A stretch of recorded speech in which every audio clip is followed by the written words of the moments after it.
Alright, Tristan, so here's your video from the last lesson that I promised you I would get up today. Early this week. Alright, so the left one is what we just did last lesson, and the right one over here is what we did a couple weeks ago. Okay, so very encouraging that we're making progress here in certain areas that are really going to help you out in the long term. Alright, so I'm going to start you off here at about handbrake. Get you here synced up right about there at handbrake. The hands are pretty much in the same position. You're a little bit further off the mound here. You have some good momentum going. Maybe a little too quick.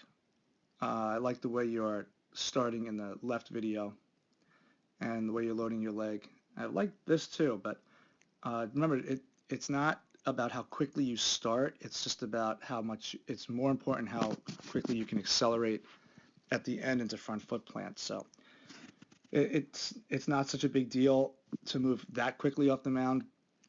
So just keep that in the back of your mind. Let's move you out here a little bit more. So when our front knee here comes out past our hip. Okay. Take a look at the difference here in the arm height. I really like the left video because you're not flying down the mound. When you move fast down the mound from the start, everything wants to move faster. The arm wants to get up higher. You want to throw sooner. You start to lean forward sooner. So yeah, you're further off the mound. You have good momentum, but you don't have the motor skill yet to control the rest of the body, so everything else is going to want to move faster. Eventually, you're going to want to do that, but you're going to want to be in the position that you are here with the arm in the left video, moving that fast. Okay? But good job. So yeah, you're definitely further off the mound. Let's take a look at the angle real quick. If I draw an angle to your back hip and straight up, 42. And here you're 32. So you're 10 degrees. Okay, but again, it only matters how much you can make up for it at the end and how far you get out there to accelerate. All right, let's get you out to front foot plant here. Now let's get you out to leg drive.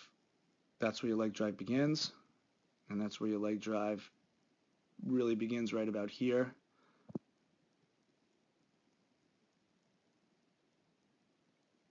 Okay, again, elbow way up, hand way up, elbow down, hand down. Like the left video much better. Let's get you out to front foot plant. And actually, you can also see you're standing much taller here. Here it looks like you're leaning forward just a little bit.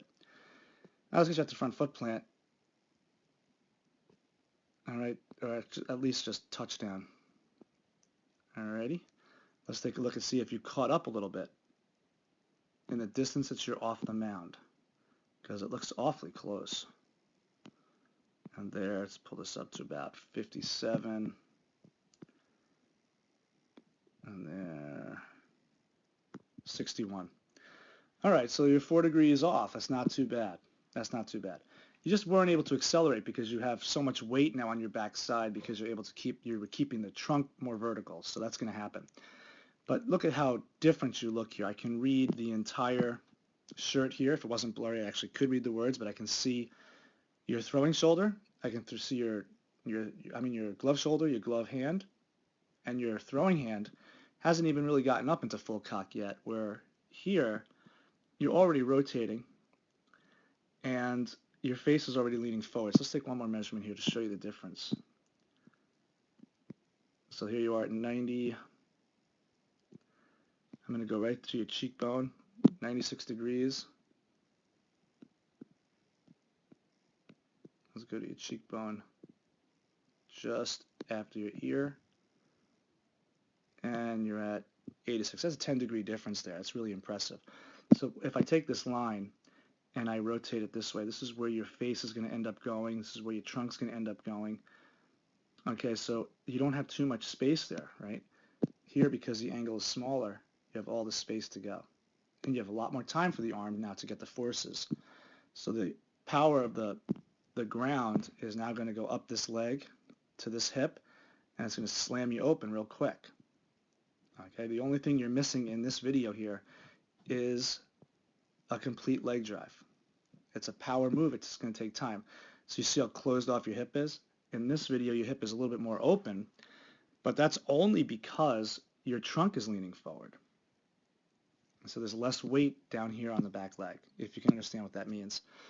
Okay, so you're into early rotation, and your arm is already up. I mean, here you're tapping down right there. Your arm is now already on its way forward, so it's going to lay back. Now, when you lean the trunk forward, let's get you down into like complete stabilization about right there. So here's where you stabilize. You stabilize the knee. You're at a decent angle, but the arm is already in motion. Shoulders are already rotating, right? So that's going to give you a longer arm path. So look at how far out you reach because the forces don't get to the arm quick enough.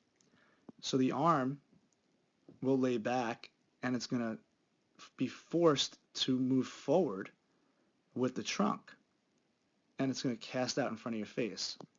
So it's going to create more effort for you to throw this ball with more velocity at this point with internal rotation. So boom, right there. Boom, right there. It's more internal rotation, more stress on the elbow because you're using more arm to deliver the ball.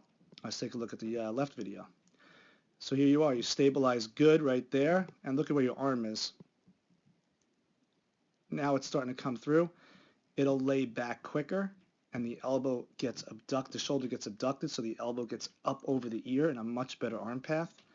And notice how you don't cast out. So from right here, your elbow is way up higher, and it's just going to now pivot over this spot. Boom, it's going to throw the ball. And you're going to get into internal rotation way up there, as opposed to internal rotation down here. See the angle difference? Look at that. Much better for the arm.